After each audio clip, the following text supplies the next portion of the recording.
Douglas Cook had pictured this evening countless times during his final weeks at the factory. He imagined the soft pop of a cork from the cheapest bottle of wine in the cabinet, Christopher raising a glass, Lily smiling warmly across the small wooden kitchen table. 40 years of loyal work ending with laughter, a modest toast, and perhaps a handshake from his son, just like a scene from a simpler time. Instead, the reality sat across from him in a starched work shirt and a navy skirt suit. Christopher's fork froze mid-air before clattering against his plate. Lily's perfectly painted mouth parted in surprise, then pressed into a thin line. The aroma of meatloaf, Douglas's favorite, hung in the air, but no one moved to serve seconds. "You what?" Christopher asked, his voice sharp enough to slice the silence. "I retired today," Douglas said with the smile he'd been practicing in the car ride home. 40 years of service, son. I thought we could celebrate." "Celebrate?" Lily's tone was brisk, the way she might speak to a late delivery driver. She set her glass of water down hard enough to send ripples across the surface. "Chris, your father thinks we're just going to feed him for free." Douglas kept the smile on his face, though a chill spread through his chest. He had built this moment up in his mind as a reward, a chance to see pride in their eyes. Instead, he saw calculation, irritation, and something else. Distance. "Dad, you can't just quit your job like that," Christopher said, leaning forward, elbows on the table. "Did you even think about what this means?" "I've thought about it for years," Douglas replied evenly. "It's time. You've earned the right to contribute," Lily cut in. "You're 65, not 90.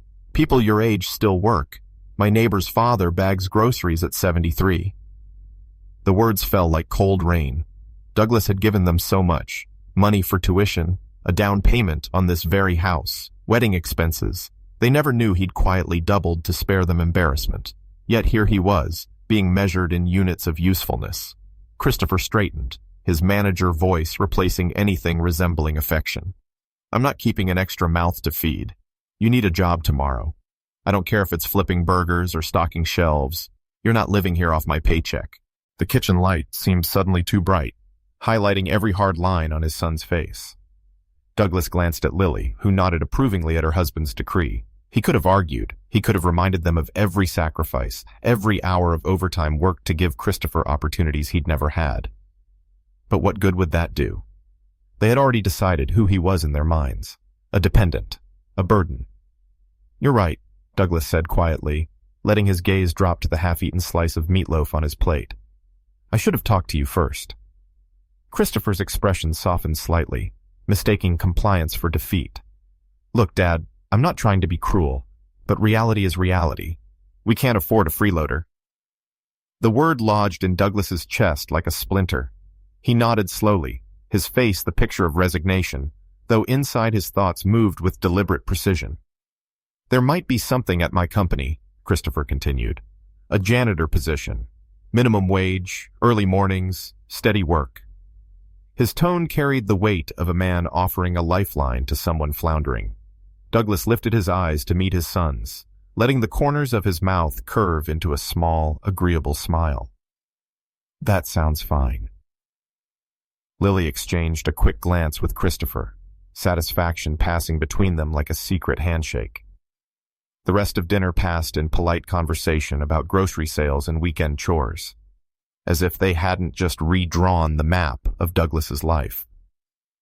Plates were cleared. The dishwasher hummed to life, and Douglas excused himself to his small bedroom at the back of the house. Behind the closed door, the measured smile faded. He sat on the edge of his narrow bed, listening to the muffled hum of the television in the living room. 40 years of work had ended, not with celebration, but with an assignment, a reminder that, in their eyes, his worth had an expiration date. He leaned back, clasping his hands behind his head, staring at the ceiling where the shadows shifted with the movement of cars outside. If they thought they had the upper hand, they were welcome to believe it. For now. Tomorrow, he would tell Christopher he was ready to take the job. He would even thank him for the opportunity. Douglas smiled again, this time to himself, the expression unseen and unreadable. The house was quiet, but Douglas's mind was far from peaceful. The television in the living room murmured through the wall, the kind of easy chatter that filled space when people wanted to avoid a hard conversation. He lay on his narrow bed, shoes still on, staring at the ceiling while the streetlight outside drew slow bands of light across the paint. The hum of the refrigerator came and went. A neighbor's dog barked and settled. The night itself seemed ordinary, but the weight in his chest refused to lift. Through the thin drywall, voices drifted from the master bedroom. At first they were low, indistinct. Then the words sharpened. Lily talked about deadlines and giving him a week to find work. Christopher used the kind of tone he saved for performance reviews. The phrase nursing home landed like a cold splash, and after it came another one, pension, spoken like it was something to be redirected rather than earned. Douglas's hands folded over his stomach and stilled. For a long moment he just listened, not out of spite, but because the truth of who they were had decided to speak out loud. Across the room, the top of the dresser held a scatter of frames. Christopher in a cap and gown, one arm flung around his father's shoulders. Christopher grinning in a rented tuxedo, holding Lily's hand while they cut a cake.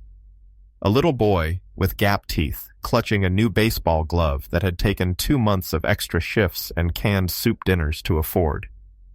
Those pictures had been taken in bright rooms with music and flashbulbs.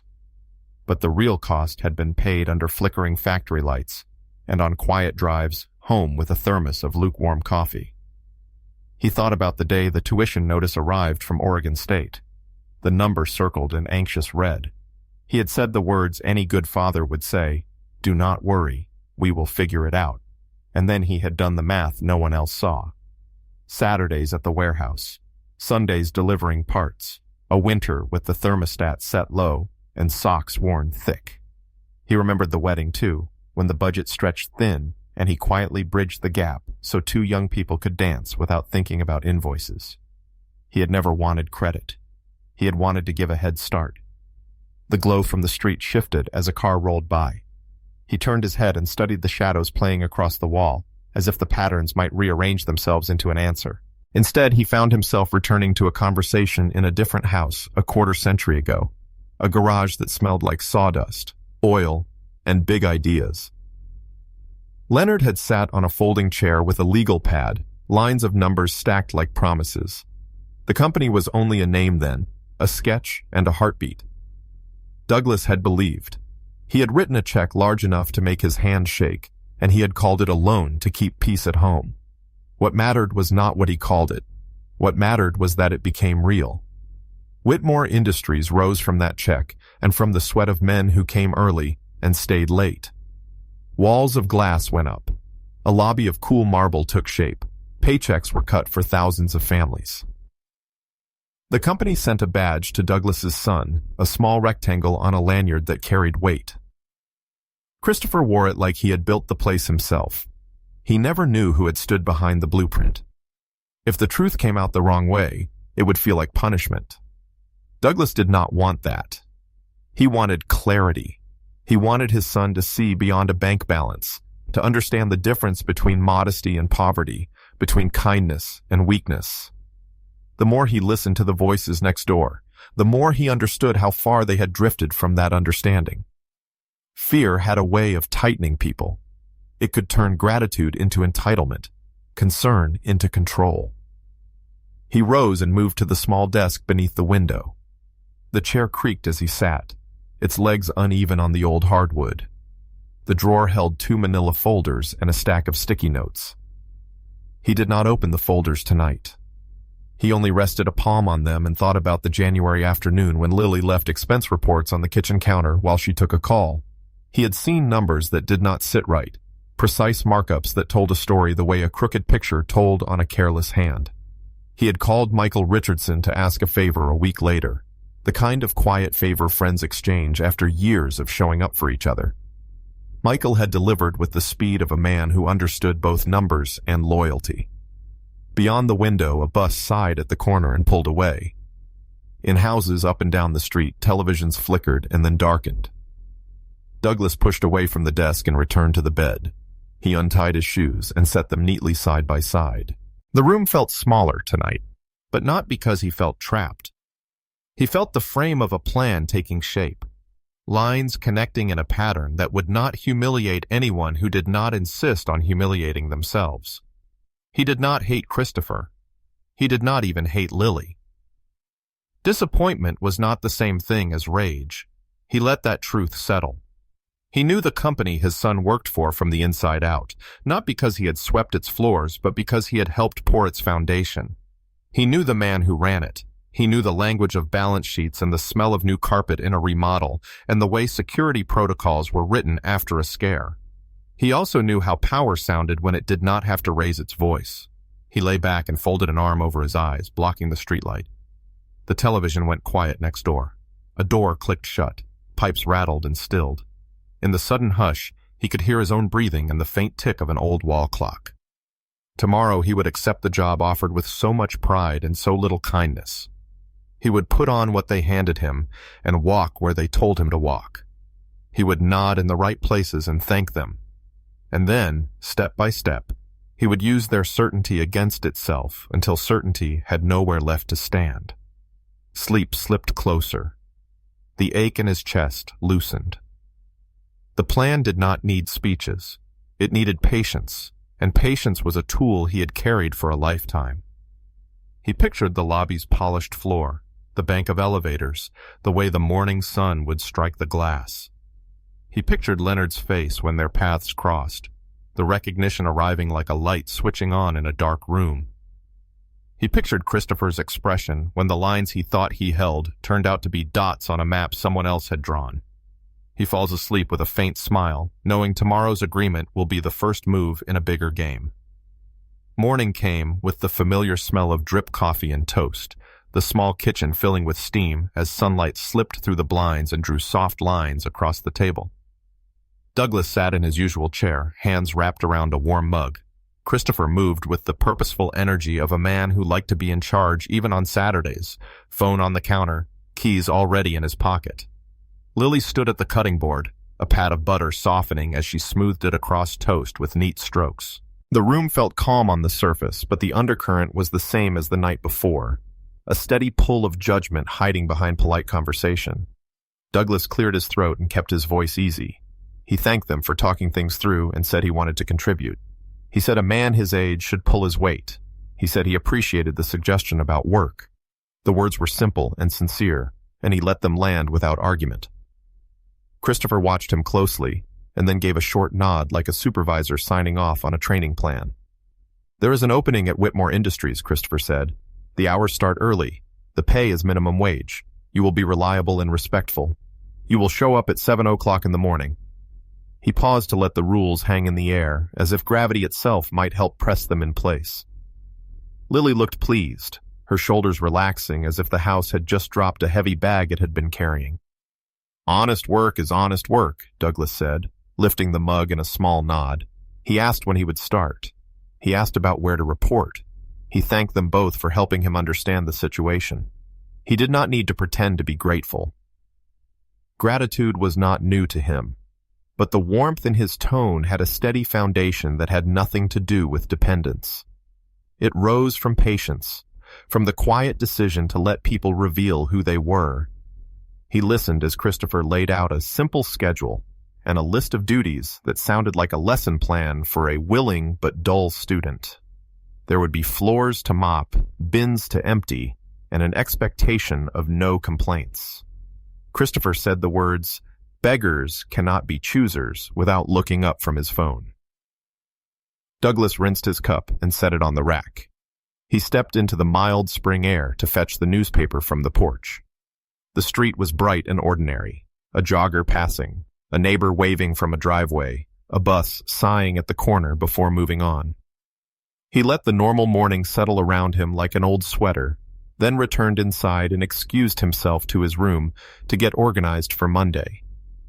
Behind his door, the air felt still and clear. He opened the top drawer of his desk and lifted out 2 manila folders.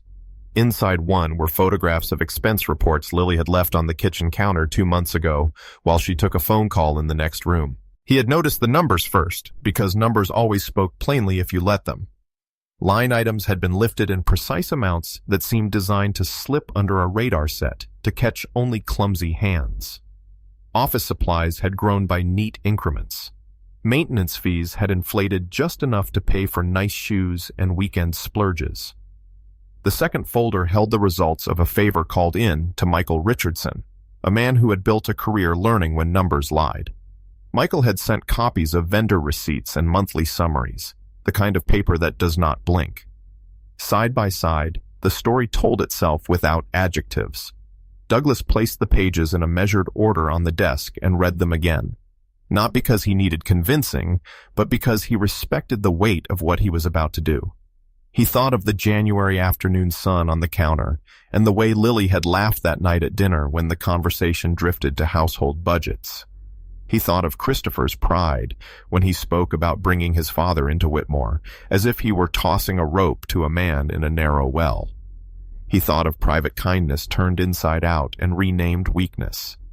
Then he thought of balance and fairness and the solid line between mercy and enabling harm. He opened his laptop. The screen bathed the desk in a cool light that made the paper stacks look even more definite.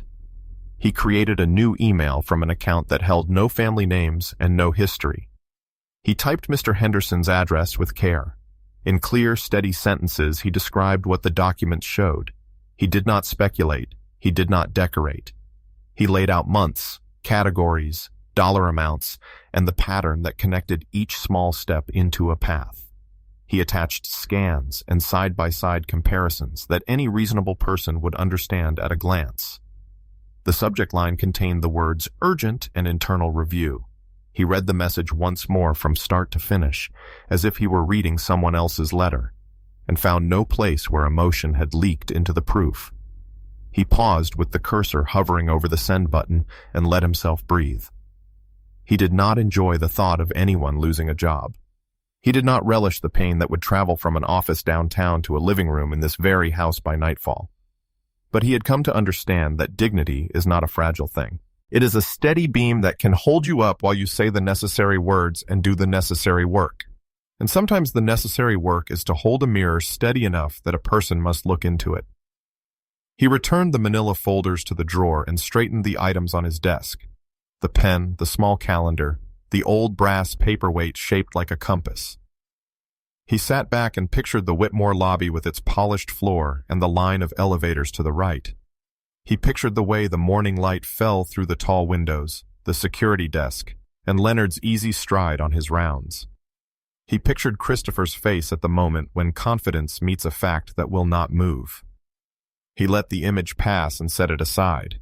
There were steps to take in order, and this was one of them. From the kitchen came the friendly clatter of dishes being stacked for later. A car door closed somewhere on the block. The day gathered itself and carried on. Douglas placed his hands on the keyboard. He read the names one more time. He checked the attachments again. In the quiet room, the clicking of keys sounded loud and clean. He clicks send and leans back in his chair, waiting for the first domino to fall. The morning settled into a rhythm that made everything look harmless. Sunlight fell in pale bands through the blinds. The smell of coffee lingered even after the pot clicked off. The dishwasher door closed with a soft thud as Lily stacked plates for later. Douglas rinsed his mug and dried it carefully, taking the extra second to place it on the rack upright. He thanked Christopher and Lily again for their help, for the plan, for giving him a way to contribute. His tone was steady and warm, the kind that let other people relax because they thought the conversation had landed exactly where they wanted it. Christopher spoke in short, instructive bursts, laying out the start time and the kind of tasks that would count as proof of gratitude. Floors, bins, break rooms, bathrooms. No complaints, no surprises. If you do this right, he said, we will all be fine. He did not look up when he added, beggars cannot be choosers, a phrase he seemed to enjoy for the way it settled like a stamp on the whole matter. Douglas nodded and listened as if the plan were a new language he was eager to learn. He asked a practical question about where to report on the first day. He asked whether he should bring his lunch or take his break in the cafeteria. He offered to read the employee handbook over the weekend. He sounded like a man who believed in rules as long as the rules made sense. That part was true. He stepped out to the porch to fetch the newspaper. The neighbor 2 doors down was coaxing a toddler into a car seat, promising pancakes on the way. A dog tugged at a leash and then sat obediently when a jogger stopped to retie a shoe. The sky was a clean blue with a thin wind that carried the promise of a warmer afternoon. It was a good day to begin something. He stood for a moment longer, letting the ordinary soak in, as if the simple weight of this street at this hour could anchor what he knew he had to do. In his room, the air held a quiet that felt earned. He closed the door and pulled the desk chair back from where it had been tucked precisely under the edge. The 2 manila folders lay where he had left them the night before, their corners aligned, their purpose calmly waiting. He opened the first one and spread the photographs across the desk. The kitchen counter in each shot was familiar, a strip of granite with a shallow scratch near the bread box. On top of it sat Henderson and Associates letterhead and a trail of numbers that told more truth than any speech ever could, a supply order that grew by exactly the same amount each month. A maintenance bill with an elegant little bump that turned necessary into indulgent, the handwriting on one note curled in a way he now recognized from the graceful loops in Lily's grocery lists. He studied the pages without anger, letting the simple math do its work. A person can fool themselves by talking fast, he thought. But columns do not speed up or slow down to please anyone. The second folder contained the vendor receipts and ledger pages that Michael Richardson had collected. Michael had worked decades learning to hear the tone of numbers, to tell when they were speaking softly and when they were shouting. Here they spoke at a conversational volume, the kind you could hear across a tidy office when the door was cracked. They said someone had been taking what did not belong to them and dressing it in a suit that looked legitimate from across the room. He stacked a few side-by-side pairs and numbered them with a pencil in the top right corner. He wrote a brief line under each with the date, the category, and the difference, the way you would label photographs for an album, so a grandchild would know who was who years later. The work steadied him. It reminded him of evenings long ago when he had taken on the extra bookkeeping for a friend's shop to bridge a rough season. It reminded him that patience paired with care is rarely loud, but often decisive. On the small shelf above the desk sat a brass paperweight shaped like a compass. He picked it up and felt the cool weight in his palm. He had given it to himself after the day in Leonard's garage, when a handshake turned into a partnership and a risk became a foundation stone. He set it back down and opened the laptop. The screen's glow rinsed the desk in a pale light. He adjusted it a little lower out of habit, the way he had adjusted dials and switches his whole working life to land on the right balance. He created an email from an account with a quiet name and no history, then typed in the address for the head of the firm. He spelled out Mr. Henderson, not an abbreviation, because respect never costs more than typing a few extra letters. The subject line read Urgent Internal Review. The body of the message moved in straight lines, just like the papers on the desk. These are the dates. These are the amounts. This is the simple pattern a careful eye cannot miss.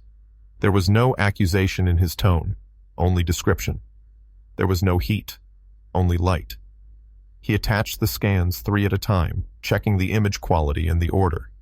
He paused and checked again. He imagined the moment the email would land in a tidy inbox and open between other concerns that called themselves urgent. He pictured a furrow appearing between a pair of eyebrows, not out of rage, but out of focus sharpening. He pictured procedures unfolding the way they were designed to, one step leading responsibly to the next. He respected that path. He had lived his whole life taking the next right step. He thought briefly of Lily's face as he had seen it most days. Composed and polished, the kind of face that photographs well at brunch. He wished for her a different choice than the one she had made. He could hold that wish and still carry this truth forward. He thought of Christopher at a desk he believed he had earned entirely alone, speaking in a voice that sounded like authority, but lacked the weight that only humility gives. He wished for him a wake-up that did not require a fall. But some lessons only open when gravity is allowed to teach.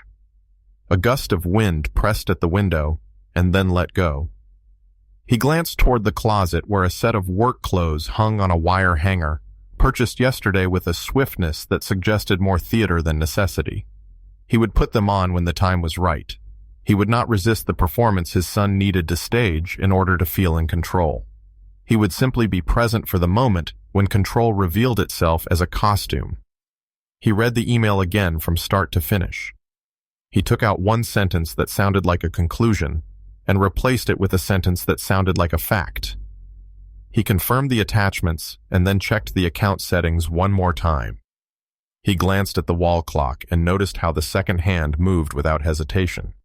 There is a kind of courage, he thought, that does not announce itself. It simply does the proper thing at the proper time. He rested his fingers on the keys and let a breath move all the way to the bottom of his lungs. Outside, a delivery truck rumbled past, and a blue jay landed on the fence and tilted its bright head. Somewhere down the street, a garage door rattled open and then closed. Inside the house, the clink of a spoon against a cereal bowl marked the passing of a plain morning. He smiled at the ordinary again, because ordinary was what he had always worked to protect. He clicks send and leans back in his chair, waiting for the first domino to fall. By Monday morning, the email had done its quiet work. At 8:30, Lily's phone buzzed twice in quick succession while she stood at the counter pouring cereal into a bowl. She glanced at the screen, frowned, and let the spoon clink against the porcelain. Christopher was already halfway through his first cup of coffee, scrolling through the day's headlines on his tablet. She said nothing right away, but Douglas noticed the stillness in her shoulders, the way her gaze kept sliding toward the screen as if it might change its message if she waited long enough. The second buzz came, and she picked up the phone. Her voice shifted into a careful tone, low and flat. She walked into the hallway, and the words became faint, just enough for Douglas to catch, "Yes, I understand," and "I'll be there." When she returned, the cereal was soggy and untouched. Christopher asked, "Everything all right?"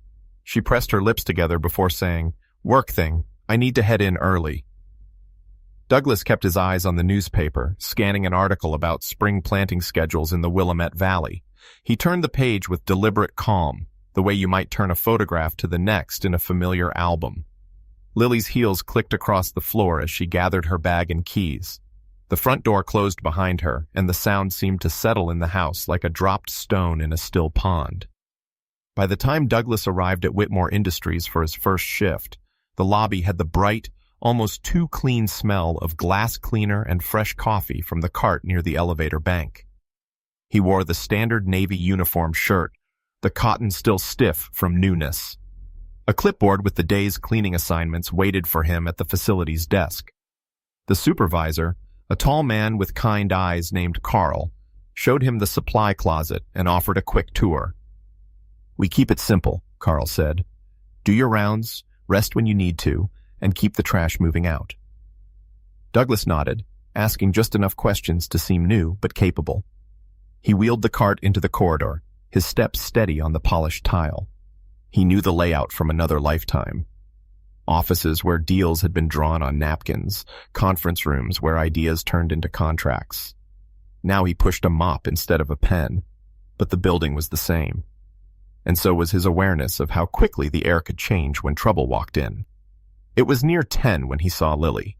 She stepped out of the elevator on the 10th floor, flanked by a man from Human Resources and another from Accounting.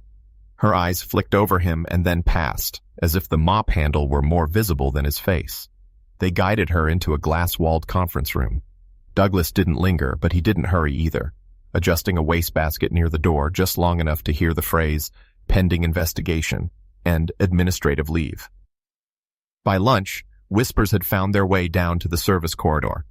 Someone in facilities passed him a half-empty water bottle and said, "Big mess upstairs, finance office. You wouldn't believe the figures." Douglas nodded as if hearing about a distant storm. "Figures will do that," he said, "when they aren't lined up right." At home that evening, Christopher's car was already in the driveway. Inside, the television played at a volume too loud for the room. Christopher sat forward on the couch, elbows on knees, remote in hand, but not using it.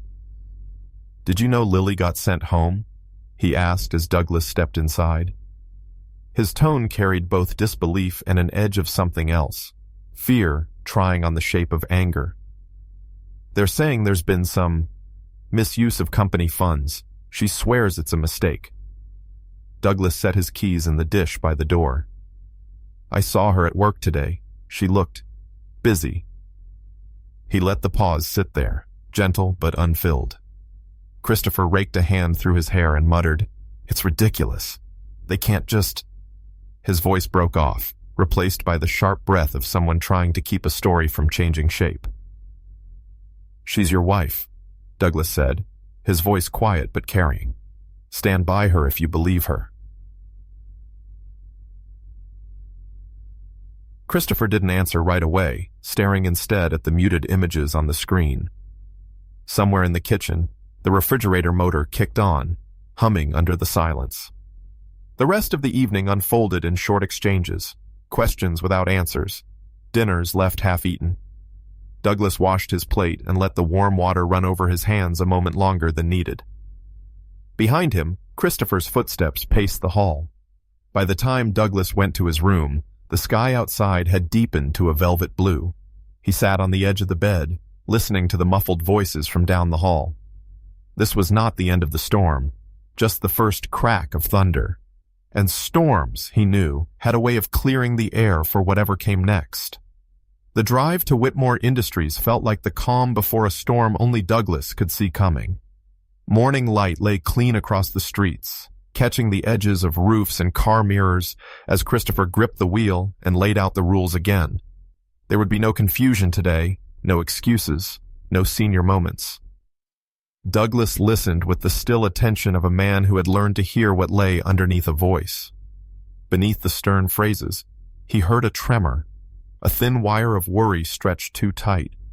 Traffic slowed near the river, and the city rose ahead, glass and steel and the soft thread of the light rail sliding past. Christopher spoke about schedules and procedures as if the words themselves could hold the day in place. He tapped the steering wheel at a red light, then exhaled when it turned green, as though the signal had granted him more than the right to go. Beside him, Douglas kept his hands folded and watched the familiar skyline. 25 years of growth stood in front of them, a building with a lobby he could have traced with his eyes closed, not because he had mopped it, but because he had helped pay for the stone under those shoes. They pulled into the lot and found a space not far from the main doors. Christopher cut the engine and turned, his jaw set. He told Douglas to follow his lead, to keep quiet, to be grateful. Douglas nodded. He meant it. There were moments when gratitude was the clearest language a person could speak, and this, oddly enough, was one of them. He was grateful for clarity, grateful for the solid ground of truth that waited just beyond a handful of steps. Inside, the lobby smelled like coffee and lemon cleaner. Employees moved with the soft rush of a weekday morning, coffee cups in hand, lanyards swinging, polite greetings exchanged in passing. Christopher guided Douglas toward the facility's desk, signed a form, and pressed a rolled mop handle into his palms, like a prop to complete the costume. Douglas accepted it and rested the wooden pole lightly against his shoulder. He watched the elevators and the far corridor with a calm that made time feel unhurried. "Stand here," Christopher said, straightening his tie and his reflection on the glass door. "Mr. Whitmore does his rounds about now. Be respectful. This is a chance for you to make up for yesterday." The elevators chimed. The doors opened. Leonard stepped out with a tablet in his hand and the easy stride of a person who knows the rhythms of his own building. His silver hair caught the light. He scanned the hallway, ready to offer a kind greeting and move on. Christopher took a step forward and lifted a hand. "Mr. Whitmore," he called, placing a confident brightness in the address. "Perfect timing, sir." Leonard looked up, recognition moving over his face as he placed the speaker. His eyes slid one beat past Christopher to the older man at his shoulder holding a mop. He stopped walking. For a heartbeat, the busy hallway seemed to hitch around that pause, as if the building itself took a breath. "Christopher," Leonard said, the warmth in his voice still present but now layered with a question. You brought him here? Yes, sir, Christopher said, pride putting color back into his cheeks. I solved our staffing problem and a family situation at the same time. This is my father. He is ready to start as our janitor. The word hung between them, too small for the man holding it. A handful of nearby conversations slowed. A security guard shifted his stance. A pair of analysts paused with their coffee lids in hand. Leonard's expression changed the way a sky changes when a front moves in. Recognition, disbelief, and then a controlled, cooling anger. He took one measured step closer. His voice lowered, and with it the volume of the hallway seemed to drop. Christopher, he said, each syllable laid down cleanly, do you have any idea what you have just done? Christopher opened his mouth, but the confidence had loosened. Sir, I thought... You brought Douglas Cook, one of the largest shareholders of this company, into my building with a mop in his hands, Leonard said, and now heads turned openly. You stood here and introduced your father to me, as if he were an entry on a maintenance schedule. Color drained from Christopher's face so quickly it left him gray. His eyes darted from the mop to his father's steady expression to Leonard's unblinking gaze. That is not possible, he whispered, the words thin. 25 years ago, Leonard continued, the anger held firmly by courtesy. Your father invested a sum that allowed this entire operation to exist. Without Douglas, there would be no Whitmore Industries as you know it. Without Douglas, there would be no badge hanging from your neck. A whisper ran the hall like a small wind. Douglas set the mop carefully against the wall. His back straightened. He did not need to speak. The truth was speaking quite well without him. Christopher tried to gather fragments of authority, but they slipped through his hands. Mr. Whitmore, I did not know. He never told me. I was only trying to... You were trying to control what you did not understand, Leonard said. The words landed without flourish. You were trying to assign dignity by the hour and call it responsibility. The marble floor gleamed. The coffee cart hissed softly. Somewhere a printer hummed and then stopped. Leonard's attention did not waver. Christopher Cook, he said, and there was no anger in the way he spoke the name now, only decision. You are relieved of your duties, effective immediately. Clear your office and turn in your badge. Security will escort you. The sentence cut cleanly through the space. The security guard stepped forward with professional calm. Christopher stood very still, as if stillness could make the world wait. His mouth opened and closed, but there were no words left that would do anything but bruise further. Leonard turned then, and the temperature of his voice changed as surely as the sun moving from behind a cloud. Douglas, he said, and there was warmth again, and respect, and the simple affection of long years. What on earth is going on here? Douglas felt the weight that had been pressing on his chest for days lift like a curtain. He met Leonard's eyes and saw the steady ground they had stood on together through expansions and scares and long nights. He allowed a small smile to touch his face, the kind a man wears when the right piece clicks into the right place. I think we should speak in your office, Douglas said, his voice quiet and even. There are a few things to put in order. Leonard inclined his head. To one side, the security guard waited with courtesy for Christopher to move.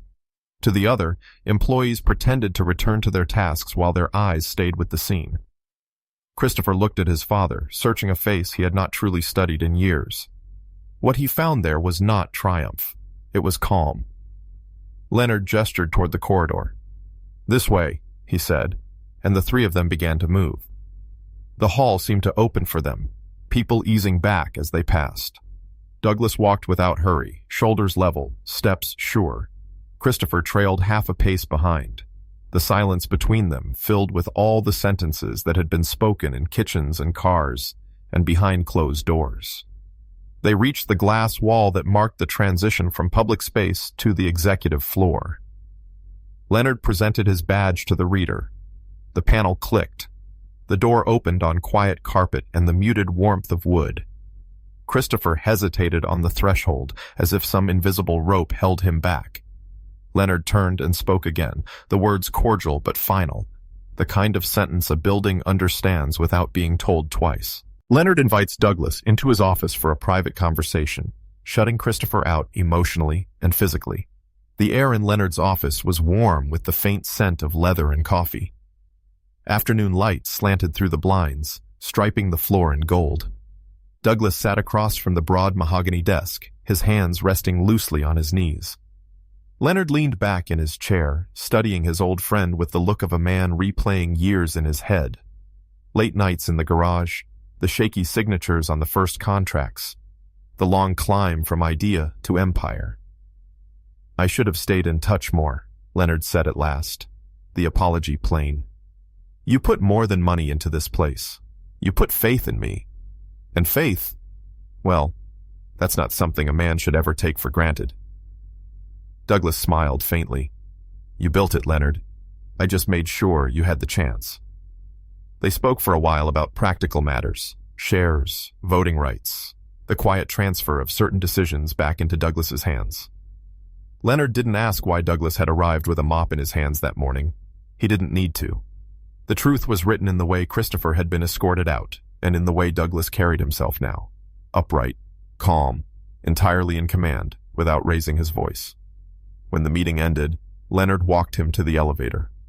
Employees glanced up as they passed, some with open curiosity, others with the subtle respect that comes when you realize the quiet man you overlooked was, in fact, the reason you had a place to stand. The elevator doors slid shut on the lobby's muted bustle. That evening at the house, the atmosphere was different. Christopher's car was gone.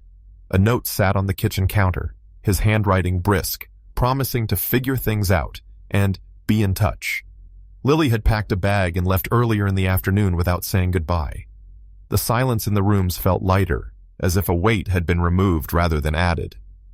Douglas brewed a fresh pot of coffee and took it to the porch. The neighborhood lay in the soft blue of early evening. Across the street, a neighbor watered a row of geraniums. Somewhere a radio played an old Sinatra tune. The ordinary beauty of it all settled into him like a familiar coat. Over the next weeks, changes unfolded quietly. Leonard arranged for Douglas to have a private office on the executive floor, not as a gesture of power, but as a place to work on the community projects he'd long kept on scraps of paper in his desk drawer. A scholarship fund took shape, aimed at kids from families like his own had been, families with more grit than resources. He spent mornings at the office, afternoons meeting with local organizers, evenings in the same modest house that had been his anchor through every storm. He didn't speak much about what had happened. When neighbors asked, he said only that life has a way of showing you who people are, and if you listen, it tells you who you are too. There was no bitterness in his tone, only a kind of weathered gratitude for lessons learned without the need for revenge. One Saturday, Christopher came by. He stood on the porch for a long moment before knocking. His face looked older, the set of his shoulders less rigid. Douglas poured 2 cups of coffee and they sat outside. Christopher started to speak, stopped, and then tried again. "I didn't know," he said quietly. "About the company. About you." Douglas met his eyes. "That's true, but you know now." They talked, not about forgiveness exactly, but about understanding, how it builds in small, patient layers, the same way trust does.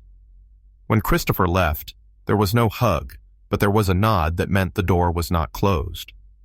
As summer turned, the scholarship fund awarded its first grants.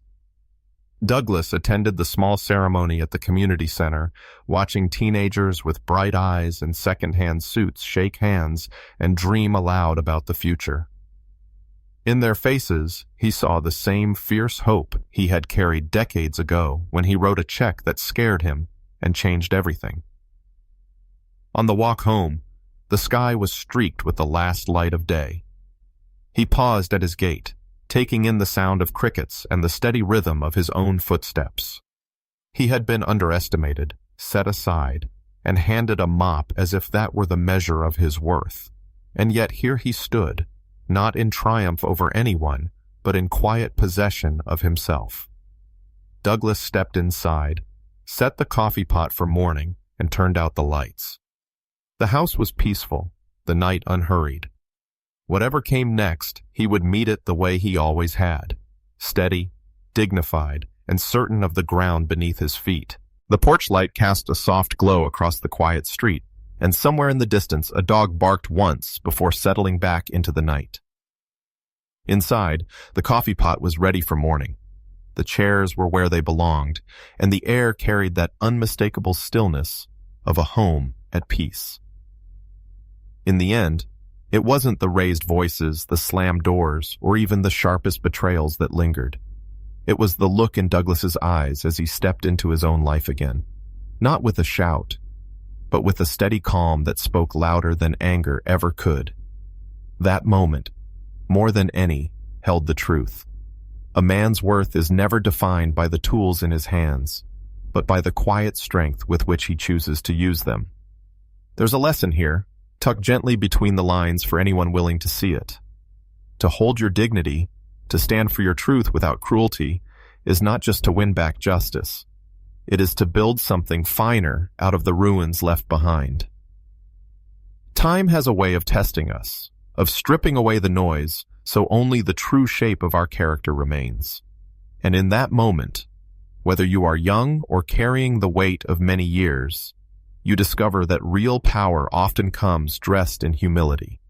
Like a lantern in the window on a stormy night, a simple act of self-respect can guide you and those watching through the darkest turns of the road. Perhaps that is why this story lingers. Because it is not only about a father reclaiming his place in his son's eyes, or about wrongs being set right in a marble-floored office.